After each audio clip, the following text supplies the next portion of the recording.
Alright class, तो आज हम जो है वो अपनी फिजिक्स की पहली क्लास स्टार्ट करेंगे। आप तो क्लास 9 में पहली बार फिजिक्स पढ़ने जा रहे हैं, तो अपनी शुरुआत अच्छी करें फिजिक्स की। 10th में भी अगर आगे जाकर फर्स्ट ईयर में साइंस लेते हैं, जब भी आपको फर्स्ट सेकंड ईयर में फिजिक्स पढ़नी होगी, बहुत ही इंटरेस्टिंग, बहुत ही इम्पोर्टेंट सब्जेक्ट है आप सबके लिए, साइंस के लिए, ठीक है। तो बात करते हैं फिजिक्स में। सबसे पहले आपसे बात करेंगे कि साइंस क्या होती है।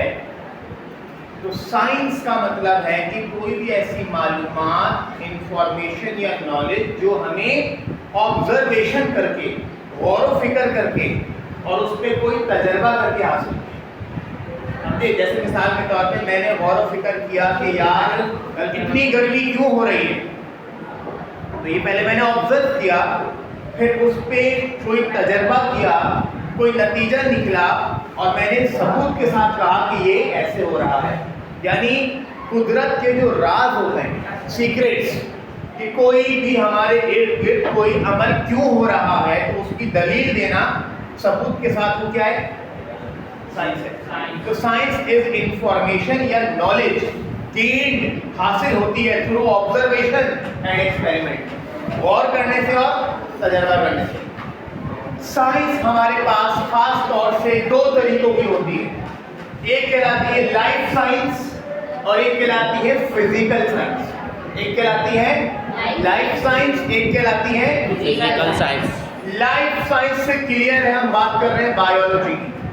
Biology is a life science जो इंसान, जानवर या पेड़ पौधे के बारे में बात करती है। हम बात कर रहे हैं फिजिकल साइंस की। कौन सी साइंस? Physical science. अब फिजिकल साइंस जो होती है वो दो तरह की होती है, एक होती है केमिस्ट्री, एक होती है फिजिक्स। केमिस्ट्री में हम सिर्फ और सिर्फ पढ़ते हैं कि मैटर यानी मादा, यानी सॉलिड, लिक्विड, गैस कैसे बना है, उसका ढांचा क्या है, उसका स्ट्रक्चर क्या है, और एक मैटर से दूसरा मैटर कैसे बनाया जाएगा। सॉलिड से लिक्विड में जाना, लिक्विड से गैस में जाना, रिएक्शन करके कुछ नया बनाना, ये किसमें पढ़ते हैं? केमिस्ट्री में। ये पढ़ते हैं केमिस्ट्री में। केमिस्ट्री सिर्फ बात करती है मैटर के बारे में, किसके बारे में? सॉलिड, लिक्विड और गैस के बारे में, और उनमें होने वाले रिएक्शंस के बारे में कि कौन किससे मिलेगा और क्या बनाएगा, ठीक है।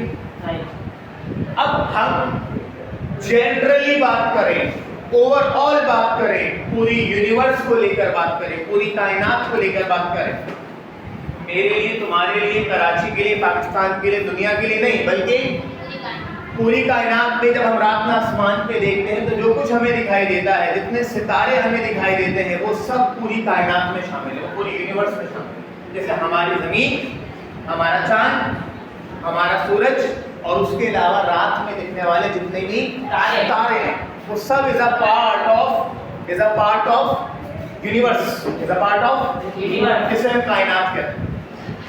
अब जो कुछ अपने आप होता है, सूरज निकलता है, रात होती है, दिन होता है, बारिश होती है, ये सब कौन करता है? अल्लाह ताला, यानी कुदरत, यानी नेचर, यानी जो अपने आप होता है, जिस पे हमारा कंट्रोल नहीं है। हम पैदा हुए, हम जिंदगी में बड़े हुए, मर जाएंगे, ये हमारे कंट्रोल में नहीं है। ये कोई क्रिएटर है जो कर रहा है, खालिक है, अल्लाह ताला है, यानी नेचर है। जो हम अपने आप पे करते हैं ना, खुद से बनाते हैं, वो आर्टिफिशियल होता है, ठीक है। तो इसका मतलब ये है कि पूरी कायनात जो चीज चल रही है वो किस बुनियाद पर है? वो है नेचर, मतलब कुदरत। जो दरख्त हम उगाते हैं, सेब हम खाते हैं, ये कहाँ से आया है? कुदरत से आया है, नेचर से आया है। तो जो कुछ भी वो नेचुरल है। तो बेसिकली पूरी नेचर को पढ़ने वाली कि कायनात कैसे बनी थी, कायनात कैसे फैली, कायनात में क्या क्या है, कायनात कैसे खत्म होगी, ये सब कुछ ए से लेके जेड, सब कुछ नेचर को पढ़ने वाली साइंस जो है वो कौन है? वो है फिजिक्स। कौन है? क्योंकि जो वर्ड फिजिक्स है ना, इसका मतलब क्या है? सुनो, ये जो वर्ड फिजिक्स है, इसका मतलब ही है नेचर। क्या मतलब है? नेचर मतलब जो कुछ भी हमने देखा है, सुना है, जाना है, पढ़ा है, वो सब कुछ हमारे फिजिक्स है। तुम जिस टेबल या चेयर पे डेस्क पे बैठे हो ये एग्जिस्ट कर रही है, वजूद में है जस्ट बिकॉज ऑफ फिजिक्स, क्योंकि हमने नेचर को पढ़ा, जाना कि लकड़ी क्या है, प्लास्टिक क्या है, कैसे बनती है, कैसे उसको काटना है, कितने एंगल में काटना है, ये सारी चीजें हमने साइंस से, फिजिक्स से पढ़ के अप्लाई करी। जिस कैमरे में रिकॉर्डिंग हो रही है वो कैमरा किन बुनियादों पर बना है? क्या वो मैथ पढ़कर बना है, क्या वो उर्दू पढ़कर बना है, क्या वो केमिस्ट्री पढ़कर बना है, क्या वो फिजिक्स पढ़कर बना है? फिजिक्स में हम कुदरत के बुनियादी कानून पढ़ते हैं। अब कुदरत का बुनियादी कानून हमारी आँख कुदरत ने बनाई है ना, आँख को देखकर हमने कैमरा बनाया। तो आज आप जितनी टेक्नोलॉजी इस्तेमाल कर रहे हैं जस्ट बिकॉज ऑफ फिजिक्स, क्योंकि फिजिक्स बात करती है नेचर के बारे में। तो आज जो कुछ हमने बनाया है वो नेचर को समझकर, जानकर हमने बनाया है।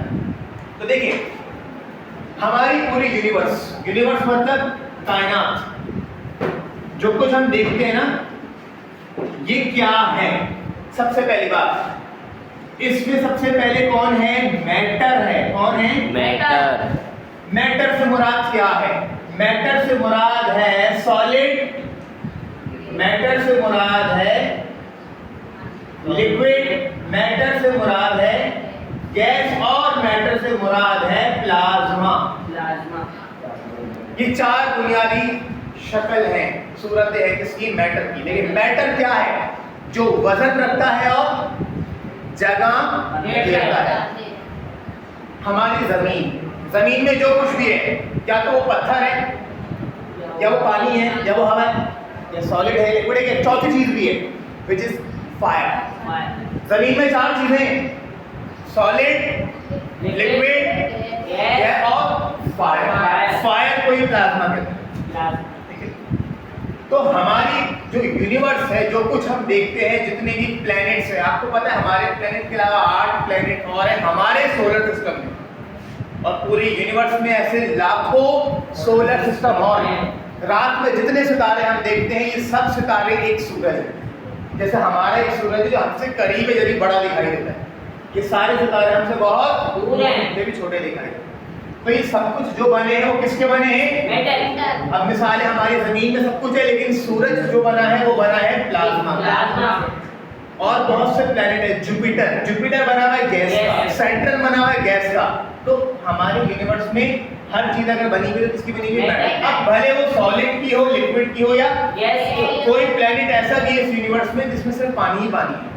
हमारी जमीन में भी पानी है, तीन हिस्से, जमीन के 4 हिस्से करो तो 3 हिस्सों में पानी है, एक हिस्सा खुशकी। तो लिहाजा यूनिवर्स में जो कुछ बनाया है वो मैटर ने बनाया। अच्छा, अब मैटर को बनाने के लिए, जोड़े रखने के लिए तुम्हें क्या चाहिए होगा? सोचो भाई, एक चीज हमें बनानी है। मिसाल के तौर पे आपने आटे का पेड़ा बनाना है, तो आटा खाली पाउडर फॉर्म में लो तो क्या वो ऐसा जुड़ जाएगा? उसमें क्या मिलाना पड़ता है? कोई ऐसी चीज मिलाते हैं उसको चिपकाती है, कुछ ऐसा मिलाते हैं, जब वो पेड़ा बनता है पानी मिलाते हैं, दीवार खड़ी करती है, ब्लॉक करती है तो गिर जाएगी। ब्लॉक तो मैटर था ना, उसको टिकाने के लिए, जमाने के लिए हम सीमेंट लगाते हैं, हर चीज को जोड़ने के लिए, चिपकाने के लिए ग्लू लगाते हैं। वो एक तरह से एनर्जी का काम करती है, मतलब आपने पकड़ के रखा हुआ है, गिरने नहीं दे रहे। तो मैटर जो बना है उसको बनाने के लिए, बनाए रखने के लिए जरूरी था क्या? एनर्जी का होना। अब मिसाल के तौर पे पंखा चल रहा है, ये पंखा है क्या? मैटर। पंखे को चलने के लिए क्या चाहिए? एनर्जी। हर काम को काम करने के लिए क्या चाहिए होती है? बगैर एनर्जी के कोई भी मैटर काम नहीं करता। तो इसका मतलब है यूनिवर्स में सबसे पहले मैटर है, तो मैटर के साथ ही जुड़ी हुई है क्या चीज? तो मैटर और यानी जब हम कुदरत की बात कर रहे हैं, नेचर की बात कर रहे हैं, तो हमारे जहन में सबसे पहले आना चाहिए मैटर, और मैटर के साथ जुड़ी हुई है। हम सब मैटर है, लेकिन हमें काम करने के लिए, बोलने के लिए क्या चाहिए भाई? एनर्जी चाहिए। फैन का रिमोट है, बगैर सेल के काम नहीं करेगा, क्योंकि सेल क्या दे रहा है? घड़ी चल रही है, बगैर सेल की घड़ी खाली मैटर है, लेकिन सेल डाल दोगे तो घड़ी क्या है? मैटर प्लस एनर्जी है। यही नेचर है, यही कुदरत है और यही फिजिक्स है। ठीक है।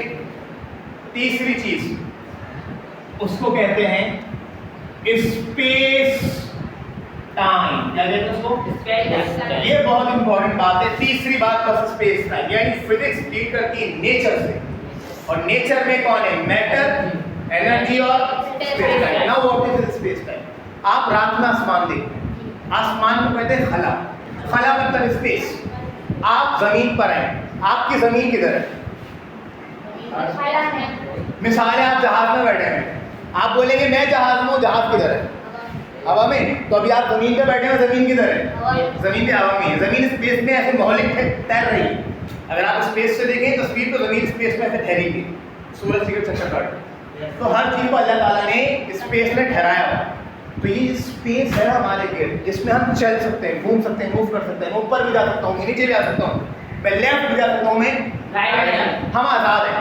ये कहलाता है 3D डायमेंशन स्पेस। क्या कहलाता है? जिसको कहते हैं 3D। क्या बोलते हैं? 3D। अब 3D का मतलब क्या है? मैं सीधा भी चल सकता हूँ, मैं वापस पीछे जा सकता हूँ, मैं लेफ्ट भी जा सकता हूँ और मैं राइट भी, मैं ऊपर भी जा सकता हूँ, मैं इसे कहते हैं खुला स्पेस।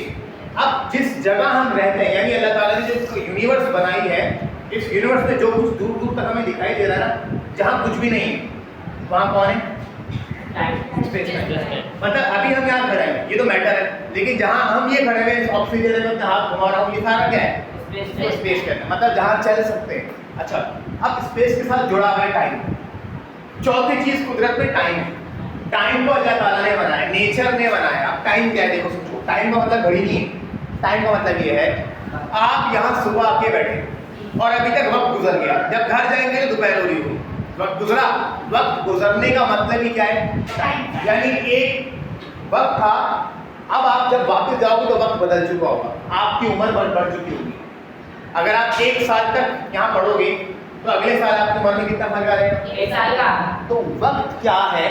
वक्त वो चीज है जो कि सिर्फ और सिर्फ आगे बढ़ती है। अगर आप एक जगह बैठे भी रहोगे ना, तो आप स्पेस में कहीं नहीं जा रहे, बैठे हो, लेकिन वक्त में अपने आप। ये वक्त किसने बनाया है? नेचर ने बनाया, अल्लाह ताला ने बनाया है। जब भी अगर हम कहें कि अल्लाह ताला खुदा कब से है, तो जब भी हम कहते हैं ना वो हमेशा से है, और हमेशा, क्योंकि अल्लाह ताला ने, खुदा ने वक्त को बनाया। जो जिस चीज़ को बनाता है ना, वो उसके अंदर मौजूद नहीं होता। अगर आप एक कंप्यूटर बनाओगे तो बताओ क्या आप कंप्यूटर पे डिपेंड करोगे? कंप्यूटर आप पे डिपेंड करेगा। तो टाइम अल्लाह ताला पे डिपेंड करता है। अल्लाह ताला चाहे तो टाइम को रोक दे, ऐसा बहुत बार हुआ है। तो इस्लामी तारीखों में बहुत वाक़यात हमें मिले हैं जहाँ अल्लाह ताला ने वक्त को रोक दिया। मेराज का वाक़या हम सुनते हैं, नबी सल्लल्लाहु अलैहि वसल्लम मेराज के सफ़र पे गए थे, वापस आए थे, दुनिया में जो कुछ था वैसे था, अल्लाह ताला ने वक्त को रोक दिया था। तो वक्त गुजरने का नाम है, जो चीज़ गुजर रही है वो क्या है? वक्त। और ये अल्लाह ताला ने बनाया। ये 4 चीज़ें किस चीज़ से ताल्लुक़ रखती हैं? नेचर से। और इन सब चीज़ों को पढ़ना, इनके कानून जानना, इनको अपनी ज़िंदगी में इस्तेमाल करना क्या कहलाता है? फिजिक्स कहलाता है। तो अब अगर आप आसान लफ्ज़ों में डेफिनेशन समझे फिजिक्स की, तो क्या कहूँगा? Branch of science. साइंस क्या है? सॉरी, फिजिक्स क्या है? साइंस की एक ब्रांच, मतलब एक डिपार्टमेंट है, एक शाख है, जिसका काम क्या है? जिसका काम क्या है? विच स्टडीज, जो पढ़ती है किस चीज को? Which studies nature. Which studies nature. और नेचर में क्या क्या शामिल है? तो आप समझ सकते हैं, मैटर है, एनर्जी है, एंड स्पेस टाइम। आसान लफ्ज़ों में बोलेंगे, physics is the branch of science which studies nature. Physics में हम पढ़ते हैं मैटर को, एनर्जी को और स्पेस टाइम को। This is called our physics. अच्छा, अब आपकी किताब में जो डेफिनेशन लिखी है जरा उसको समझो। किताब को ये मैंने आपको बहुत जनरल डेफिनेशन बताई, आपकी किताब में क्या लिखी उसको भी समझिए। पेज नंबर 2 पे आ जाए, क्या लिखा है? शहबाज पढ़ो, ब्लू बॉक्स में क्या लिखा है? नहीं, physics is the branch of, physics is the branch of science एक लाइन पढ़ो। विच ऑब्जर्व द, अच्छा ऑब्जर्व करती मतलब देखती है, गौर करती, किसको देखती है? नेचर। नेचर क्या? हमारे इर्द गिर्द जो कुछ भी है वो क्या है? नेचर। आगे पढ़ो। The nature represent it हाँ, represent it mathematically, represent करती है मैथमेटिकली। अब सुनो, अगर मैंने कोई चीज देखी है तो मैं आके आप सबको बताऊंगा। तो फिजिक्स जब कुछ देखती है तो जिस जबान में बताती है तो वो जबान है मैथमेटिक्स। फिजिक्स की जबान क्या है? जैसे आपकी जबान है उर्दू, आप कुछ देखेंगे तो उर्दू में आके बताएंगे ना। हम फिजिक्स में जब किसी चीज पे गौर करते हैं तो दूसरे साइंसदानों को जब वो चीज बताते हैं या अपनी कम्युनिटी में जब बात करते हैं तो हम अपनी जबान में नहीं करते, हम उसको मैथमेटिक्स की जबान में बताते हैं कि a + b = c, f = ma, formula बना के बताते हैं। फिर आगे लिखा हुआ है एंड कंक्लूडेड एक्सपेरिमेंटली। ये तो सबसे पहले ऑब्जर्व करेंगे, फिर रिप्रेजेंट करेंगे, फिर एक्सपेरिमेंट करेंगे। मतलब देखा, मैथमेटिकली बताया, और मैथमेटिकली बताना नहीं है, साबित करना है, और साबित करने के लिए हमें एक्सपेरिमेंट करना पड़ेगा, तजर्बा करना पड़ेगा। तो ये डेफिनेशन आपकी किताब के मुताबिक है। पेपर में आए तो आप ये भी लिख सकते हैं, पेपर में आए तो आप एक लफ्ज में लिखते हैं physics is the branch of science which studies matter, energy and space time. दोबारा एक साथ बोले क्या? Physics is the branch of science which studies matter, energy and space time. ये बेहतरीन डेफिनेशन मिल जाएगी कि फिजिक्स को आप समझ जाएंगे कि ये होती है। और किताब के मुताबिक क्या है? Is the branch of science which observe the nature को देखती है and represent it mathematically, math की जबान में बताती है, and conclude with the conclude का मतलब है नतीजा देना। नतीजा कब देगी? जब रिजल्ट आ जाएगा, जब एक्सपेरिमेंट कामयाब हो जाएगा। तो ये हमारी कहलाती है क्या? फिजिक्स। तो आज की क्लास में आपने ये समझ लिया कि फिजिक्स होती क्या है। अगली क्लास में हम इसकी इंपॉर्टेंस और देखेंगे और इसकी ब्रांचेस पे बात करेंगे। नाउ अब मैं किसी एक स्टूडेंट से जनरली पूछूंगा तो उसने अभी पूरी क्लास में जो चीज समझी है तो वो एक लफ्ज मुझे बता देगा कि फिजिक्स होती क्या है। आप समझा सकते हैं मुझे, मुझे बता सकते हैं कि नाउ व्हाट इज, क्योंकि क्लास में आया तो बहुत को नहीं मतलब फिजिक्स क्या है, मतलब क्लास एंड होगी तो आप में से कोई भी ये बता सकता है अपनी ज़बान में जो कुछ भी सीखा सुना समझा कि भाई फिजिक्स है क्या, हम इसमें पढ़ेंगे क्या। क्लियर ना बात? तो मैं आप में से वन बाय वन एक से पूछूंगा कि वो क्या है फिजिक्स। सबसे पहले जो है वो मुझे शहबाज बताएगा। शहबाज बताएंगे, शहबाज फिजिक्स क्या है बताएं।